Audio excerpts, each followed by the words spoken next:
Na peça Cyrano de Bergerac, dois amigos se apaixonam por Roxana, uma linda mulher que ama poesia, assunto que Cristiano, o amigo mais galã, ignora completamente. Cyrano, mais lesado na aparência, sabe tudo de poesia e romantismo e ensina para o Cristiano como conquistar o coração da amada. O meu convidado é o Cyrano de todos nós, um conselheiro generoso que compartilha os segredos do amor. Só que, ao contrário do Cyrano original, é um homem lindo, sedutor, nato, boleiro, devoto do futebol, especialmente o feminino, meu amigo, jornalista, escritor, o Dom Juan do Cariri, Chico Sá. Pô, Ei. isso aqui é biografia. É né? isso, é você, Chico. Depois desse perfil aí, fazer o quê? Acabou, vamos... Vida ganha, passa a régua. Vamos para o bar. Passa a régua, garçom.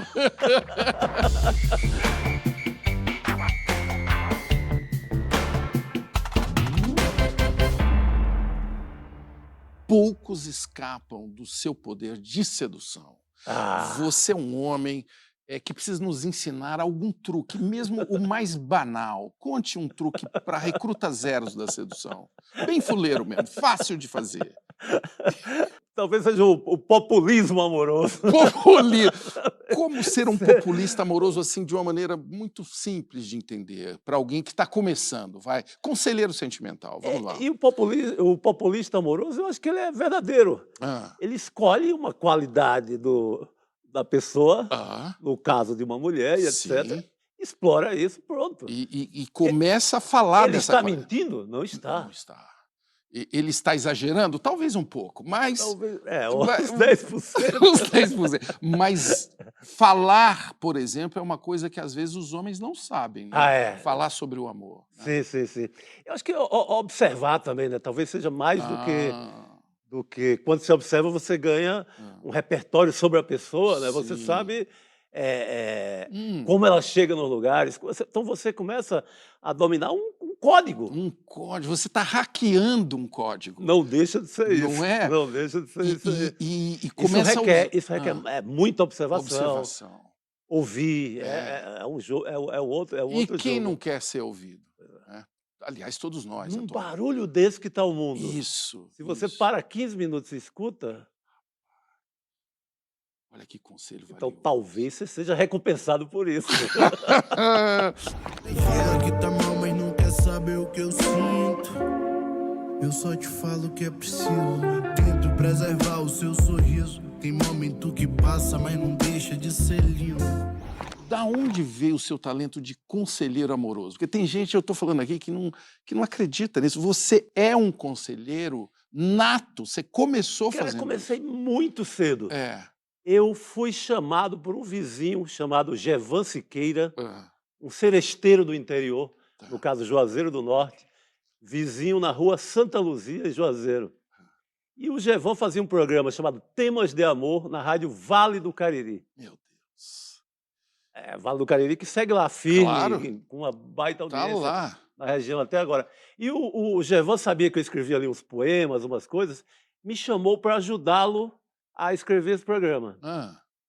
Eu sequer sabia o que diabo é uma mulher.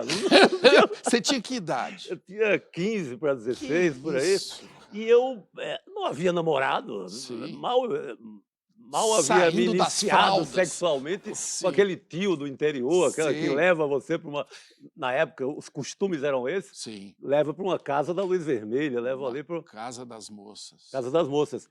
Mas eu não tinha... Que repertório amoroso eu tinha? Isso para dar Mas conselho. Gevan Siqueira me chamou, eu respondia As cartas. as cartas que eram assim de um desespero. É mesmo. Eu acho que o conhecimento, o conhecimento da dor amorosa veio aí, porque eram relatos muito pesados. É mesmo. Muito pesados. Tinha uma queixa frequente? Marido indo embora para São Paulo, prometia voltar para levar a esposa e tal. Oh, meu Deus. Não voltava mais, por não sei por que circunstâncias. É. Mas era muito essa coisa Do abandono. do que a gente chamava viúvas da seca. Que são as viúvas deixadas lá por maridos que se deslocam Sim. por necessidade, Sim. mas que nem todos voltam. É. Então, Tais, predominava esse conteúdo. E isso era muito pesado, né? Para o moleque ali tá lidando com essa temática. Um drama muito adulto, né? Muito adulto, e lendo essas cartas. É. Então, mas eu acho que isso me deu uma...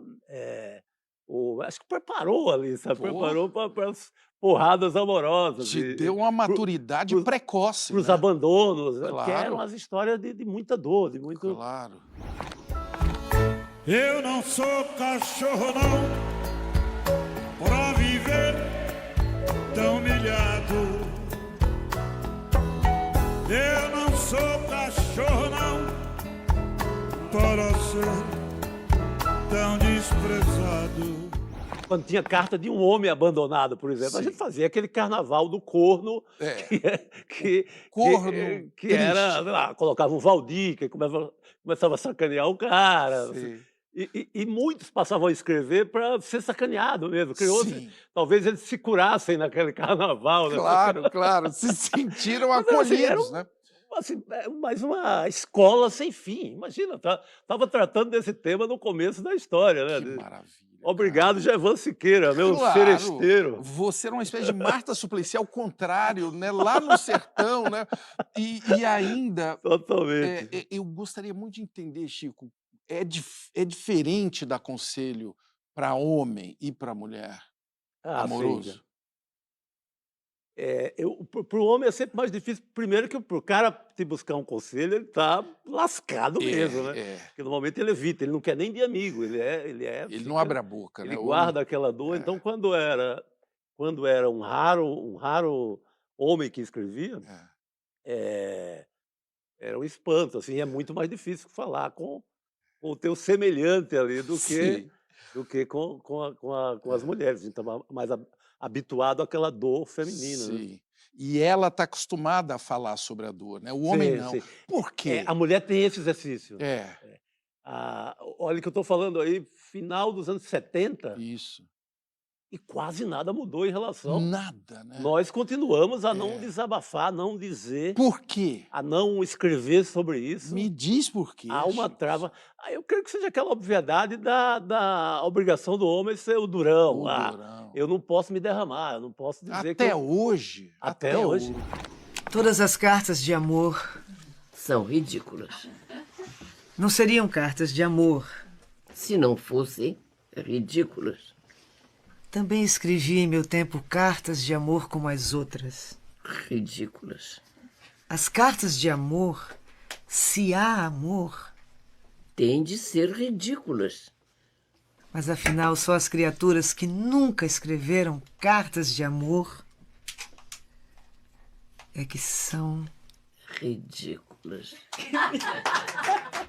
Eu falei que você vinha aqui, surgiram muitos pedidos. Opa!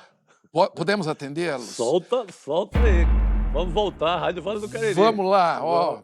Todo mundo já viveu os tropeços do amor, né, pessoal? O Chico, nós queremos dicas sérias. Não, vai ser para valer. Consultório sentimental. Vou reencarnar Atenção. O velho Temas de Amor. Olha aqui. Apaixonar-se por uma pessoa comprometida. Aí eu acho que é um jogo real que acho que vale a pena... vale a pena um investimento primeiro, saber qual a situação lá no outro lado. Do outro lado do campo, Não acreditar só naquela promessinha de que tô mal em casa, não sei o quê. Só isso não vale.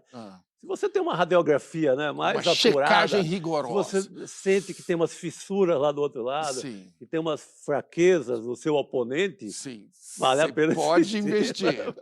E às vezes torcer para não ganhar, né? Torcer para não ganhar, para manter o jogo, digamos assim, indefinido, é isso? Talvez mantenha um amor por um bom tempo. Né? Que conselho perigoso Porque às vezes o cara é viciado no triunfo, em vencer a contenda amorosa, vou ficar com ela, depois não sabe sequer o que vai fazer. Meu Deus. E o preço que eu pago é nunca ser amada de verdade. Ninguém me respeita nessa cidade, amante não vai ser fiel, amante não usa aliança e véu. Esse daqui é o clássico dos clássicos. Tomar um chifre. O que fazer com o chifre? É chorar, é gastar toda aquela dor mesmo, sabe? Aí entra aquela dificuldade que a gente falou no início de do homem se abrir, né? Porque seria tão... Chama um amigo de confiança, vai tomar uma cachaça daquela uma boa conversa, de acordar sincera. com o cachorro lambendo a tua boca. Mas isso resolve, porque você gasta. E, na verdade, é um ensinamento científico, né? Total. Você gasta a fala. Você gasta tanto aquilo, você gasta aquele amor miserável e se livra. Fazendo 1000 loucuras comigo na cama. Queria acreditar que você ainda me ama. E apesar de tudo, eu sinto a sua falta. Leviana. Vamos falar de uma coisa assim da área médica. Uma brochada. Conhece isso? Não? O que fazer com isso, Chico? Diante da humilhação da brochada, cara, tem várias... Saída não tem. Saída não tem. E nem desmentido, né? Não tem... E nem desmentido. Eu acho que primeiro fica aquele pavor que aquilo seja narrado para outra rodinha, né? Como vai ficar minha reputação? Pô, vai contar. Vou ficar com uma nota no boletim. Aí eu acho que tem que valer o humor, a autoironia, não se levar a sério. Rir de si mesmo. E aí por isso que é importante não ser ali como o Ziraldo, que dizia, nunca brochei. Isso. O Ziraldo e o nosso ex-presidente. Não, isso. Eu nunca brochei. Então, nunca diga isso. Nunca diga. Nunca diga isso. Não se sustenta isso. Porque no outro dia vira uma desgraça, né? Fica aquele folclore. Eu conto logo antes dela contar. Você que vai dar notícia, né? E rolou. Já espalha ou não rolou, né? Aí eu já digo, cara, foi uma brochada, mas não foi qualquer brochada, não foi monumental. Foi humilhante. Fiquei ali entre a cama e o frigobar, tentando tomar uma cerveja, olhando a janela do Rio Tietê e nada. Essa é uma real aqui. É um fato real. Meu Deus. No motel aqui da área do Tietê. Meu Deus do céu. Isso... Trabalhava no Estadão na época, aqui pertinho. Aquela fugida, tudo apurado, matéria tudo no tudo ponto. Redondo. Agora vamos para o gol. E aí... Meu Deus do céu. Bola que no desgraça. mato. O que é? Não, nem no mato, foi lá no... Ô,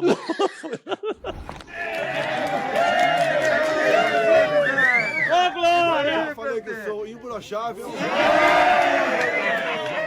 E também sou incomível. E agora, para finalizar, esse daqui também eu acho que todos nós, né, estamos sujeitos a ele.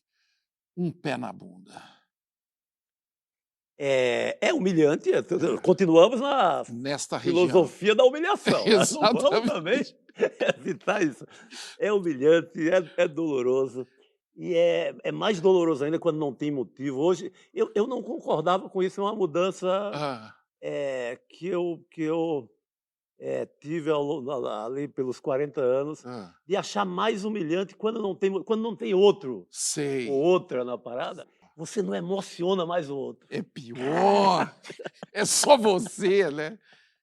E o que fazer? Perdeu por WO. WO, exatamente. Você não estava mais lá. Não tem ninguém, é só a sua derrota. É só você.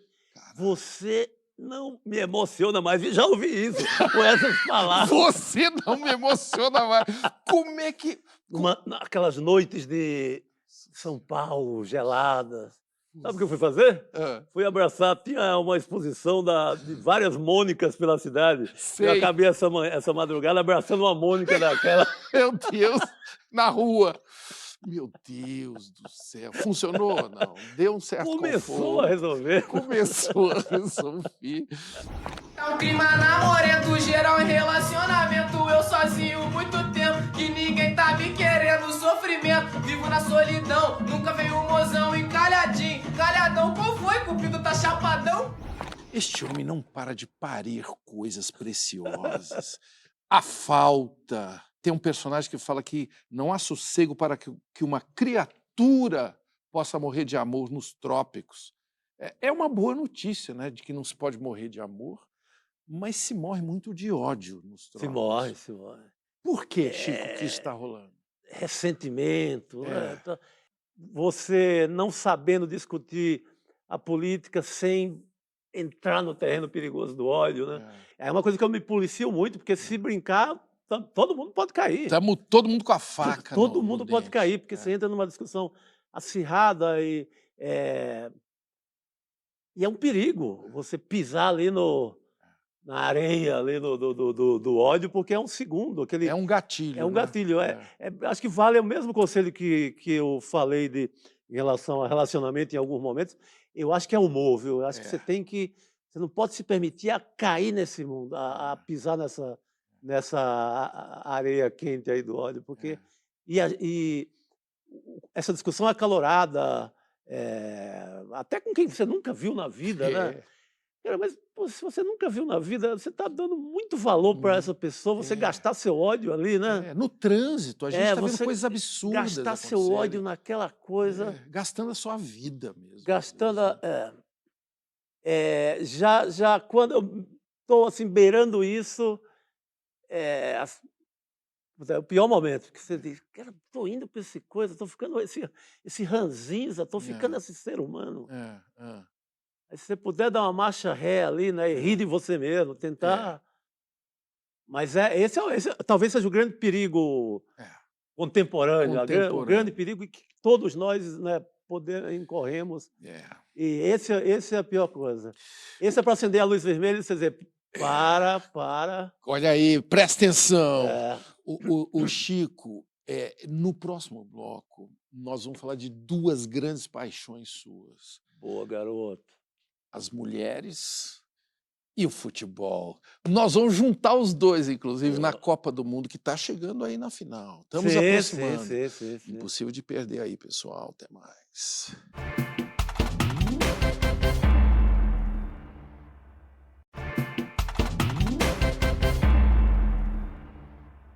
O meu convidado, o cronista Chico Sá, ele conta histórias que parecem de futebol, mas vão muito além, como a de um goleiro voltando para o segundo tempo com a cabeça assim, ó, bombardeado por frases de autoajuda, retorno ao campo, mais zonzo ainda. Temos 0 jogadas ensaiadas, quase nenhuma estratégia de jogo, um bando ao Deus dará. O Chico, esse time que você descreve voltando aí para o segundo tempo perdidão, sem estratégia, sem jogada ensaiada, me faz pensar na situação do homem contemporâneo. Você não acha? Total. A gente está assim mesmo, sem saber o que fazer. Ou talvez a pergunta correta seja, ainda há o que fazer? Precisa esse miserável, esse desgraçado, ele querer um pouco também, ele ouvir, mudar. A gente é muito ruim de mudar, de mudança, né? Tem mudança que eu demoro 10 anos para fazer, né? Para alterar ali, muito pouco. Sabe? Por quê? A gente é muito conservador nesse sentido. Mais do que a mulher. Muito mais, porque talvez a gente venha com um roteiro ali de berço muito fixo e muito óbvio de não chorar, ser durão, ser do faroeste, meter a porrada e comer todo mundo e tá resolvido. É muita certeza, eu sou o fodão, eu sou não sei o quê. 4, 5 certezas e pronto. Acabou, E você, para mudar, você vai ter que admitir que é frágil, que chora, que adoece, se colocar de forma mais frágil diante das histórias e tal, não admitir que perdeu, né? É muita dureza, né? É muita dureza. Isso é uma escravidão tremenda, né? Eu não sei, eu tenho dúvida se o medo é algo interno ou é dos amigos, você entendeu? Se é uma coisa do que estão olhando. Principalmente dos amigos, do que vão ouvir sobre mim. Por isso que eu falo, conta logo que tu é um merda. Sai espalhando, né? Sai espalhando, no primeiro momento, sai dividindo, sai não se levando a sério. E outra, saiba que você está certíssimo. Sim. Quando você se achar um merda, você é um merda. Você está no bom caminho. Eu sou. Da autoconsciência. Claro, você está se descobrindo. Pô, sou frágil mesmo. Dancei. Eu vou juntar os cacos aqui e vou para o jogo de novo. Vou juntar meu time de novo e vou sair do... E isso até deve criar uma empatia. Né? Do outro lado, sejam meninos ou meninas que sejam os objetos da paixão desse homem, ele, quando se demonstra assim, ele ganha aí alguns pontos, não ganha? Claro, ele se humaniza, né? Ele tá... E tem até tem um charme esse discurso do anti-herói ali, né? Pô, eu não sou um vencedor dessa bagaça aqui. A Suécia está pela quinta vez na semifinal da Copa do Mundo Feminina.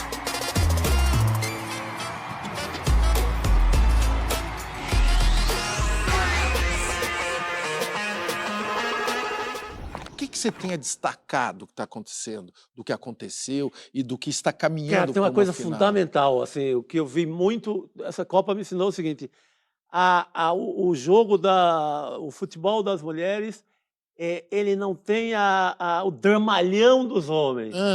O teatro, fingir que caiu, Sei. dar aquele migué, fingir Sei. que levou um tapa que não levou. Não tem a mentira masculina. A novela mexicana está com os homens. Ficou escancarado. Escancarado. Né? Escancarado. Assim, não há fingimento. Se leva porrada, levanta, vai pro jogo. É papo reto, né? É muito objetivo nesse sentido, é muito bonito isso. Marrocos vence pela primeira vez na Copa do Mundo.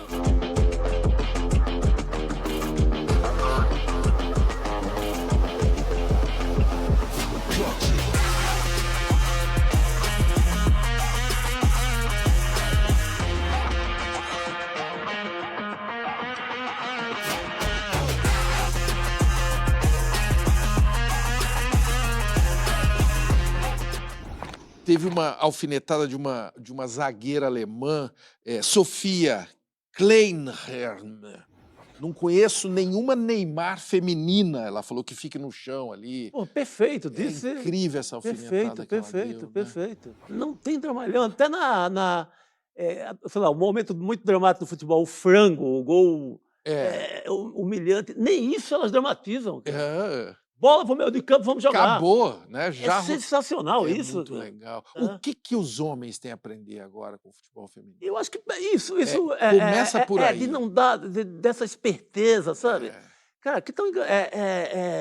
E aquela rodinha que faz em cima do juiz a cada 5 minutos, sabe?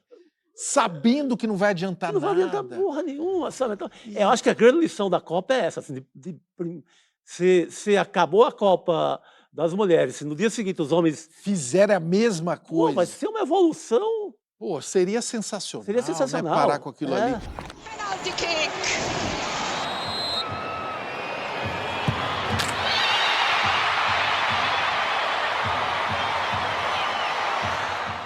Agora que tem o VAR, tem o drama dos homens para quando o jogo tinha 2 câmeras. Sabe, ficava uma câmera daqui, outra câmera dali. Vamos fazer um truquezinho aí aqui. Dava para enganar, cuspir discutir. Cara, hoje não dá para aplicar aquele migué mais. Vamos pro futebol. Vamos jogar como as mulheres.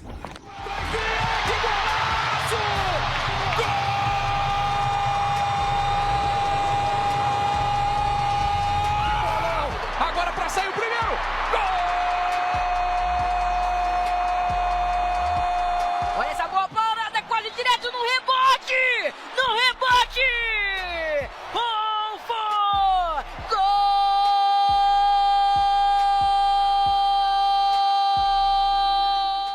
Assunto mais ameno do que o futebol, a política. Isso é moleza, cara. Um assunto bem suave. Isso não mata ninguém. Quer dizer, já começou a matar. Me diz uma coisa, existe machismo apartidariamente? Existe machismo na esquerda, por exemplo? Óbvio. Existe. Né? E tem um personagem já bastante conhecido e tratado em crônicas, etc., que é o esquerdomacho. Esquerdomacho.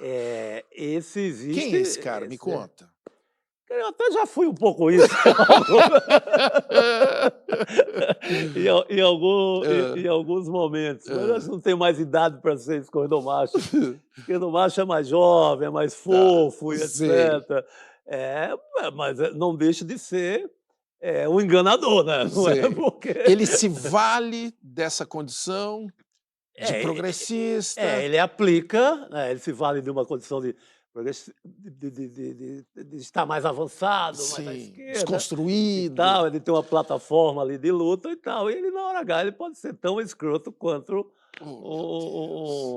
um esquerdo reaça, Um direito macho. Um direito reaça macho, macho. um reaça macho, etc. Meu Deus. Você conhece algum esquerdomacho? Ah, Nós muito, temos uns amigos nós aí que é temos- melhor a gente nós nem temos- lembrar nós muito temos deles. muitos. Nós temos alguns. Muito, claro. O cara quer mudar o mundo, mas eu não. Eu não.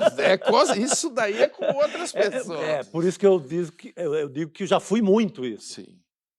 Já apliquei muito o caô do esquerdomacho, sendo que hoje, se eu for aplicar, eu tenho que ter o que mostrar. Sim. Se eu continuar do mesmo jeito, Você tem que ter uma coerência mínima, né? Senão você está desmascarado. Senão eu uso outras armas. Por exemplo, Aí tem várias. Eu vou usar a sedução apartidária. A poesia. A poesia, algo que seja... A beleza natural. A beleza, tem várias coisas, principalmente, tem etc. várias coisas. Mas se eu uso esse conteúdo, se inclui digamos, a correção política da esquerda, e eu não a pratico, porra, que merda. Né? Aí não dá.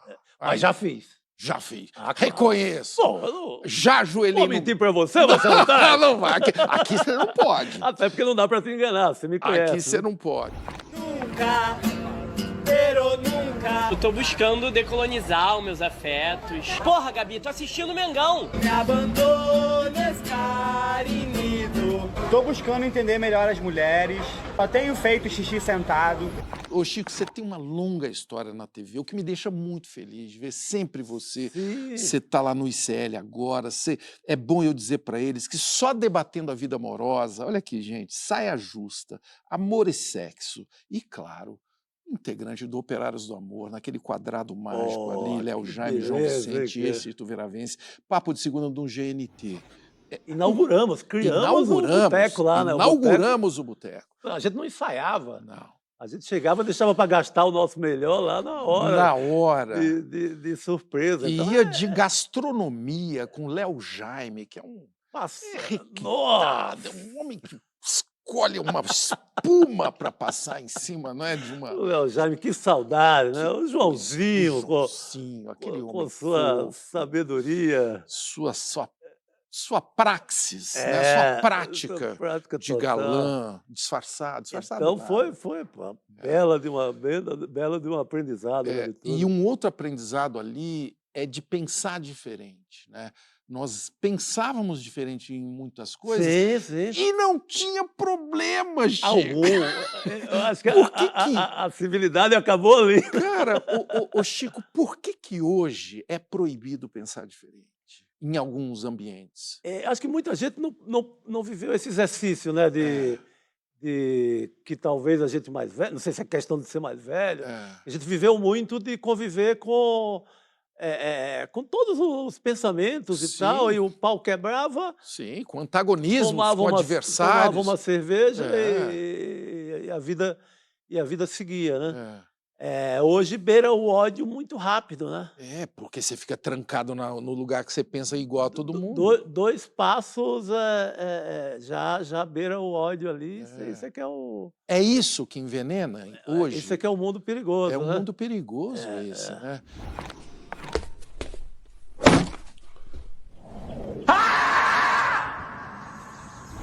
Isso contamina o debate atual, inclusive o debate político, não é não? Sim. Porque não se pode criticar esse, não posso criticar aquele, e prejudica, inclusive, as pessoas que estão no poder, que tem que ser sempre criticadas. Sim. À direita ou à esquerda. E outra, diga assim, em campanha eleitoral, talvez, porque durante a campanha eleitoral, acho que é outro tipo de debate. Sim. Mas você trazer a campanha, seguir na campanha... Seguir em campanha. Aí é que eu acho que é ruim para todo mundo. Até para quem está no poder e principalmente, aliás. Você tem que ser criticado para... Aliás, você tem que, se não tiver crítico, você tem que alugar os críticos. Comprar os críticos. Sim.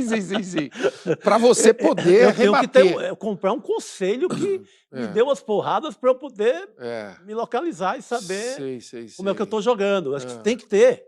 É obrigatório, né? Por que você tem medo disso? Você sabe me dizer, não? Por que o pessoal tem medo disso? No momento, eu acho que ainda é muito contaminado pela eleição, né? Pela eleição polarizada. É, ainda, que a gente está muito viveu. na febre ainda, eleitoral está há pouco tempo. Mas seguir com medo de crítica, você sendo, sabe? E principalmente você sendo de esquerda, que você, eu acho que a esquerda ao longo do tempo tem uma grande qualidade do exercício da discussão. Claro. Até discutir até demais. Até demais. Sabe? Tudo vira uma coisa. Internamente já se discutiu muito mais. Sim, né? sim, sim. E aí perde-se o hábito de. Então você não pode perder isso. Isso é um exercício. Quem é simples é a direita. Isso. Porque a direita é bandido bom, bandido morto. Resume no slogan. Isso. Não precisa pensar. Se pensar, desmantela o pensamento da direita. Então, a esquerda é um exercício crítico permanente. Sim. Então, tem que acolher a porradaria e o jogo é esse. Se é de esquerda, tem que... Vamos acolher a porradaria que está chegando aqui. Bota a porrada Bora na lá. área. Gustavo Guedes. Chico, Lula é inocente ou tem juristas de estimação que o salvaram? Você é lulopetista? Tem mais inteligência de cirista, ele comenta. Ou cirista. Parabéns, cirista. Ou brisolista. Ou brisolista. Não, está mais para cirista lá Cirista, do meu Ceará amado. Não, eu sou de esquerda, não sou obrigatoriamente lulista ou lulopetista, não tenho, nunca tive filiação, né, partidária. Mas já defendi muito Lula durante a Lava Jato, Sim. porque eu acho que foi que o juiz e a promotoria, no caso o Ministério Público, se equivocaram, em nome de combater a corrupção, praticaram Abusaram do uso da lei. Exatamente. Ele coloca aqui que se ele é inocente ou tem juristas de estimação que o salvaram. Não, eu acho que a acusação foi por parte da Lava Jato. A Lava Jato foi assodada em tudo. Vamos pegar o Lula e nisso fizeram a grande merda, né? Sim. Cometeram a corrupção. Lembra do Cristo lá, do gabinete, qualquer coisa. O Dallagnol mandava para as redes e para as televisões, para o noticiário noturno, antes de aturar. Gente, nem como repórter amador da Gazeta do Farol de Petrolina, eu podia fazer isso. E já na era digital, né? Sabendo que poderia ser pego. Né? É uma lambança ali. Não dá para fazer isso. Hoje como eu falei para futebol, tem muita câmera, tem muito VAR. Tem muito VAR, tem muita rede, fica tudo lá, gente. A morte do Herzog, aqui desta TV Cultura, aqui dentro, não tinha câmera, e mesmo assim foi desmentido. Mas não dá, gente. Todo mundo viu, é muita câmera, câmera até... Aliás, no Herzog mesmo, que não tinha câmera, a foto mostra. Foto é uma câmera, né? É uma foto que mostra que uma lente da verdade. Então, ele não se matou. Não dá para dar esse migué. Assim como o futebol masculino, não dá para com essas mentiras por aí. Migué. Vamos lá, Zezinho, Pato Branco batendo o coração, correu Zezinho, apontou, atirou, puta que pariu, pra fora! Ô Chico, vamos falar de um último assunto doloroso, que é o nosso Santos Futebol Clube. Né? Ele para mim, é um microcosmos dos desperdícios de gestão com talentos no nosso país. Meu Deus do céu. Que coisa, né? Uma das coisas que me entristecem no momento é o domingo. E como eu estou mentindo para a Irene sobre o Santos, porque eu tenho que manter uma torcedora. Tem. E é difícil manter, né? Porque você... Então eu estou... Eu digo mentindo na atualidade. Porque eu tenho que voltar a contar as histórias de glória. Tem que botar as histórias antigas. Tem que botar Pelé para me salvar toda semana. Essa crise agora do Santos é uma crise de gestão, principalmente. É uma lambança de gestão, não né? O que o Santos vende dessa molecada e não faz nada e não com gera para ele próprio, para a sua própria cultura. Um técnico errado atrás do outro. Não respeita a própria cultura do Santos. O Santos é um time... um dos times que mais fez gol no mundo. No Brasil é o time mais goleador. Contrata um treinador que vai contra essa cultura, sabe? Não faz como o Barcelona, por exemplo, que o Barcelona estava treinando a gurizada e os adultos e todo mundo em várias categorias com a mesma mentalidade. Nós somos o quê? Nós somos um time goleador, nós pensamos para frente, nós somos o time do Guardiola. Aqui a gente tem que dizer o tempo inteiro. Nós somos o time de Pelé, nós somos o time que tem esse passado. Que faz mostrar... gol, que encanta, né? Soltou Pepe, cruzada para Zito, deixou para Pelé, invade pelo comando, atenção, gol! Sensacional o gol de Pelé, uma joia, um primeiro gol de Pelé, pela sua decisão. Golaço! O Santos não joga... Joga esse talento no... E joga a marca Santos Futebol Clube, conhecida na América Latina inteira, no mundo inteiro. Vai desperdiçando, sabe? Vamos cornetando aqui, Chico. Vai sendo engolido por Vamos qualquer cornetando, um. que eu quero chegar num momento de perguntar. Você tem chance de virar um cartola do Santos? Cartola não. Pode ser um conselheiro ali. Nascer, viver e no Santos morrer é um orgulho que nem todos podem ver. Fazer uns conselheiros sentimentais. Você poderia fazer, que é importante, né? O jogador também tem seus problemas. Opa, muitos problemas. Mas, Santos, vamos melhorar. Olha aí, pessoal, nós temos aqui um coach no sentido de técnico, do amor. Totalmente. Está disponível? Vamos lá. O pessoal está assistindo aí. Não podemos morrer na praia, Chico Sá. O pessoal, no próximo bloco, você se prepare. A vida desta criatura, Chico Sá, é uma história de cordel. Do Cariri até aqui, até esses dias de hoje. Já voltamos.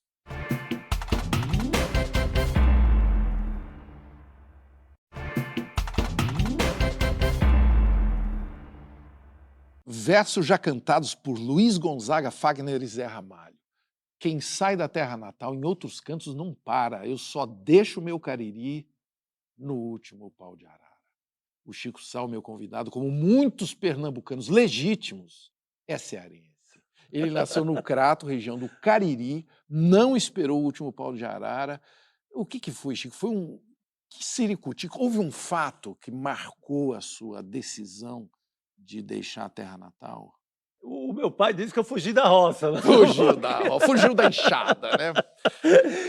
Tem até uma certa covardia agrícola nessa parada, né? Vou por aqui. Eu não vou ficar aqui nesse eu cheguei a contribuir ali, mas eu ficava mais... Minha função na roça era muito de espantalho, né? Eu ficava espantando passarinho no arroz, na coisa, porque é um terror. É uma guerra. A patativa no arroz, a coisa do... A natureza é uma guerra. É uma guerra. Você tem que cuidar, Eu fiz pouco serviço e essa fuga. Cara, eu acho que eu já tinha muito... Tinha uma loucura, porque eu era muito... a culpa é do rádio. Eu ficava ouvindo emissoras de tudo que era lugar. Eu tinha uma vontade de ir embora. Já tinha um chamado, Tinha uns tios em São Paulo que chegavam contando as histórias, contando o minhocão abrindo a cidade por baixo. Pô, eu tenho que ver esse negócio. Eu tô perdendo isso, né? A minha família migrou, todo mundo, né? O meu pai é um raro exemplo. O cara que é meio raiz ali, encruado, ele não sai daqui. E ele acha muita, extrema covardia quem vai embora.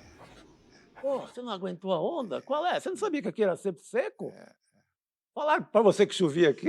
Pô, qual é essa? Você está me enganando? Você quer ir embora? Vá, mas não está se entregando. Não vem com esse papo aqui, não. Sabe? O que morre lá e o que não tem esse papo de sertanejo antes de tudo forte. Os caras vão embora. A vida aqui só é ruim quando não chove no chão, mas se chover dá de tudo, fartura tem de porção. Tomara que chova logo, tomara, meu Deus, tomara, só deixo meu Cariri no último pau de arara. E esse histórico familiar, mas minha mãe, ao contrário do o meu pai, fazer mais o elogio da permanência, do lugar, que é bastante compreensível, o homem ali da roça, da natureza ali, mais bruta. E minha mãe sempre foi, meu filho, escuta teu pai. Fica ligada aí. Você tem jeito, seu professor falou que você tem jeito aí para... Gosta de ler, gosta de escrever. Dá uma voada. Minha mãe o tempo inteiro foi quem preparou tudo, assim. Ela na surdina ali, ela foi preparando para para fuga mesmo. Que coisa, né? Que coragem boa. Tem teu amigo que isso, está no né? Recife, tá lá na Casa dos Estudantes, tem um lugar lá, dá para ficar, não sei o quê.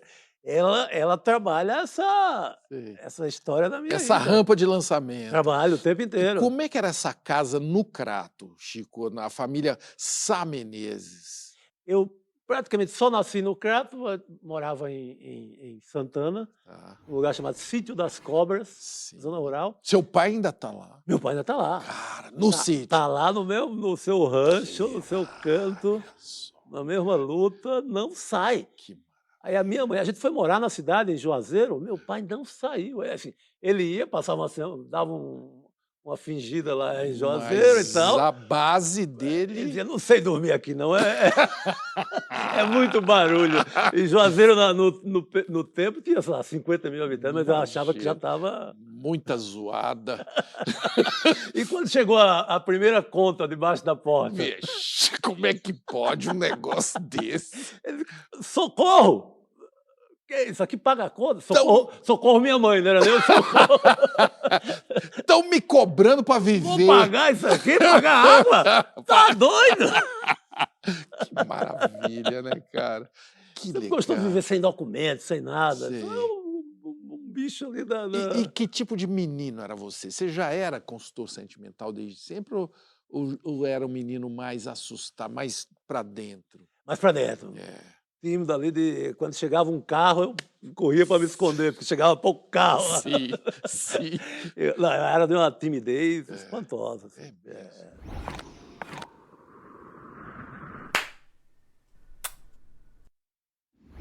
Eu sei dessa história, que você fazia muita promessa pro Padre Cícero. Sim. Mas não era você que pagava. Eu ia junto. Eu ia junto. Mas eu colocava muito meus irmãos. Né? Você terceirizava. Eu era um fanático religioso. Você era um fanático religioso, mas tem que explicar.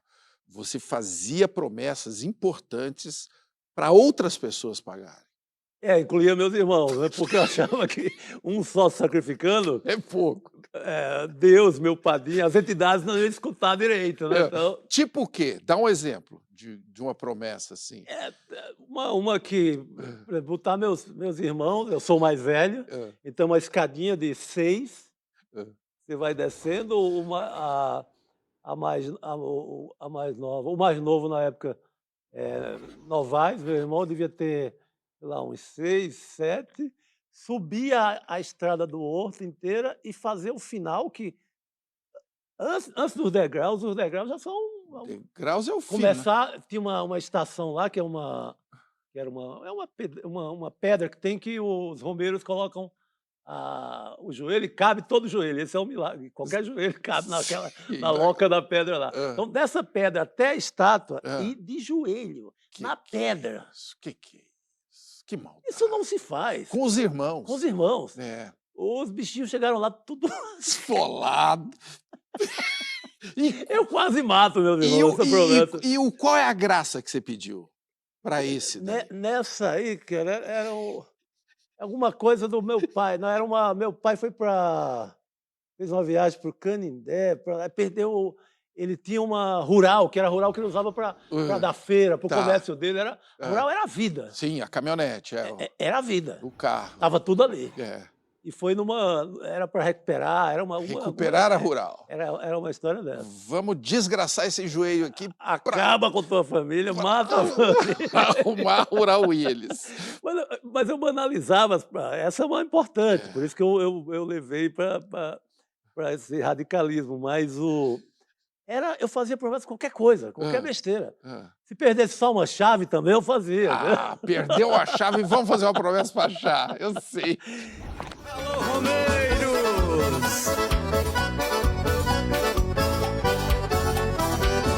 Todo ano vou a Juazeiro, pedir a benção a meu padrinho e também pra mãe das dores, proteção pra tu, pra mim. Sou devoto, sou romeiro, afilhado do meu padrinho. Vou pagar minha promessa, pedir a benção a meu padrinho. Quando que você encontrou o jornalismo? Meu tesão, a loucura era rádio. Eu tinha um caderninho lá ainda no Cariri, que eu anotava todas as emissoras de rádio que eu captava, de madrugada, no rádio ali do Gigante e tal, no ABC, a Voz de Ouro. Eu Eu tinha uma fissura por rádio, assim... É maravilhoso. De captar todas as emissoras, anotar o nome dos locutores, o programa... Rádio Sociedade da Bahia, Rádio Aparecida. É a internet da nossa juventude, então, era o rádio mesmo. A Voz da América, Sim. Sabe, a BBC. Então, eu BBC tinha uma de loucura longe. por rádio absurda.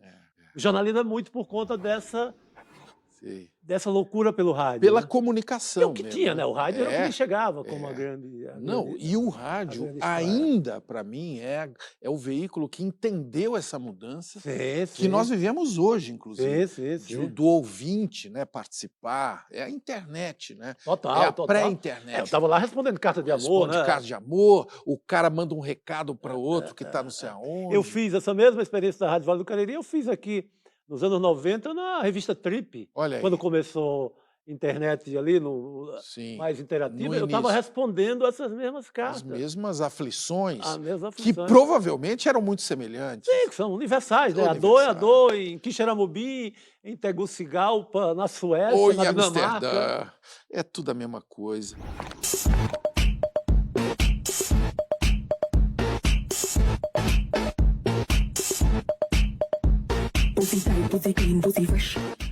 Talvez os jovens não saibam, então eu preciso dizer, você é um jornalista premiado, Prêmio ESSO, Folha, Abril, Comunique-se, responsável por um dos grandes furos do jornalismo brasileiro. Quem foi PC Farias? Todo mundo atrás do PC, você descobre. A juventude talvez não saiba, né? Não saiba, o PC Farias PC Farias. Estou escrevendo, aliás, um romance sobre esse período. PC Faria, para esses moços, pobres moços, foi o caixa de campanha eleitoral, o tesoureiro da campanha do senhor Fernando Collor de Mello, na campanha eleitoral de 1989, quando o Brasil voltou a votar depois de uma longa ditadura. Era um empresário alagoano que saía passando a sacola no empresariado, juntou dinheiro que dava para eleger 10,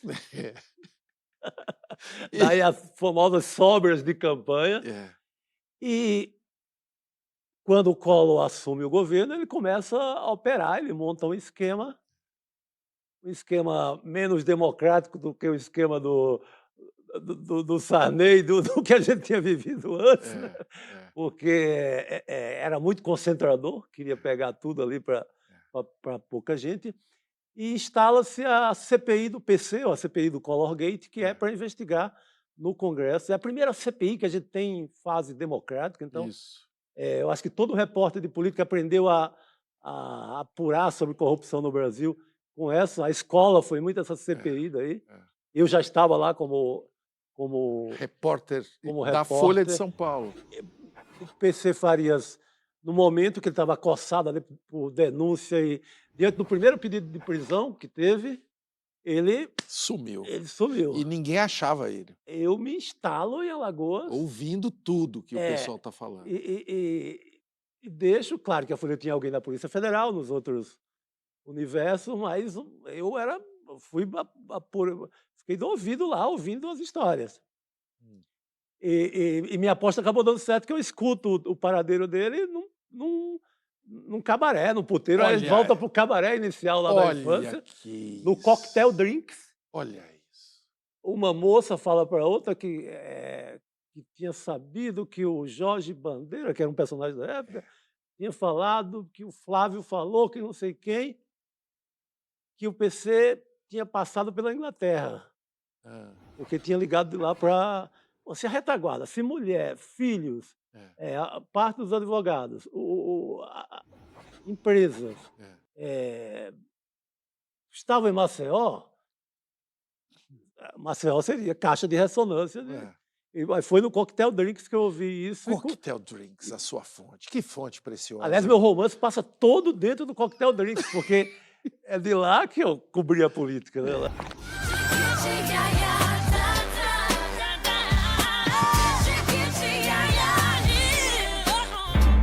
Tem muitos devotos aqui, Chico, eu vou atendê-los. Márcio, Chico, você é um cara apaixonante na forma que escreve e fala. como sua companheira lida com o ciúme, se é que ela cultiva esse tipo de coisa. Está falando da nossa Lari. Lari, tranquilidade. É? Como tem o ciúme, como todos tivemos e temos ciúme e tal, mas ela é de uma grandeza, ciúmezinho de varejo qualquer, não. Quando é para ter... Tem para valer, mas ao mesmo tempo quer que eu escreva mais sobre amor, assim, eu talvez tenha... Hoje foi genial essa minha vinda aqui, não pelo que eu disse, mas por despertar o conselheiro sentimental, despertar a crônica amorosa, que eu continuo escrevendo, mas tenho produzido tão pouco sobre isso, sabe? Mas se você falar isso, eu fico muito feliz, porque para mim você é o nosso conselheiro. Que eu tenho que dar uma... Claro, você tem que deixar isso sempre vivo, porque nós precisamos disso. E a Larissa diz isso todo dia, sabe? Então, ela está certíssima. E como é ser pai da Irene? Cara, é genial, é maravilhoso ser pai, um avô-rai, na verdade, avô e pai, né? Eu fui pai depois dos 50, mas é uma maravilha, né? É uma beleza. Imagina se eu tivesse partido daqui sem conhecer esse negócio. Rapaz. O que é isso, hein, Chico? Eu sempre tinha uma coisa, os meus amigos vinham aqueles relatos emocionados, eu sempre achava que era meio uma cascata. O cara tá querendo me enganar. O cara tá cansado de choro de menino e vem com essa onda pro... Mas não, cara, realmente uma comoção por segundo, né? O crescimento, as dúvidas, Pô, você não sabe de nada diante de uma criatura daquela, né?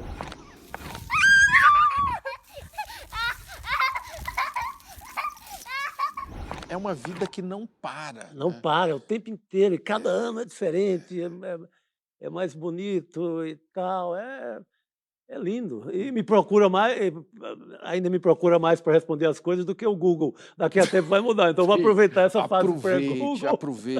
Aproveite mesmo, porque... Eu ainda sou a busca dela, então, enquanto eu for a busca, eu acho que é a fase mais linda. Pô, tomara que dure muito mesmo.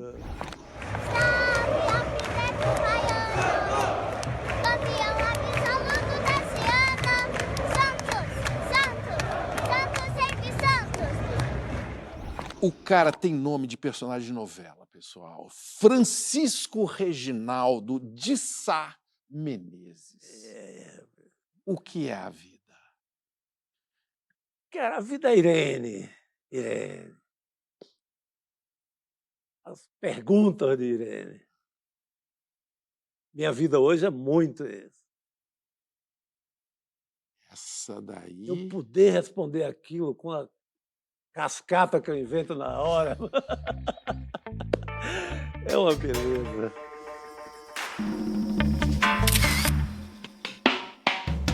A pessoa que agora ficou te ouvindo e está em dúvida se vai dormir pensando em tudo, na sua sabedoria, ou se cai na night, o que você tem para sugerir? Que idade você tem mesmo? Mas mesmo que você tenha alguma idade, dá uma caidinha, vai lá no balcão, vê alguma coisa legal você vai escutar. É sempre importante um balcão. Obrigado pela visita. Conselheiro do amor.